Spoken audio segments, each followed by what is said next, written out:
Anak tertua almarhumah Tuti Suhartini mengeluhkan sikap sang ayah setelah munculnya kasus Subang, yakni kasus pembunuhan ibu dan anak di Subang.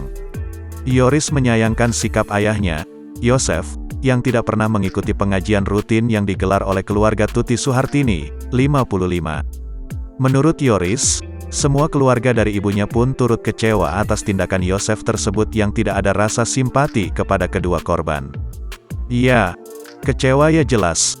Papa, Yosef tidak pernah datang di pengajian rutin, semua keluarga Mama, Tuti, juga kecewa," ujar Yoris di Dusun Jalan Cagak, Desa Jalan Cagak, Kecamatan Jalan Cagak, Kabupaten Subang, Jumat, tanggal 24 September tahun 2021.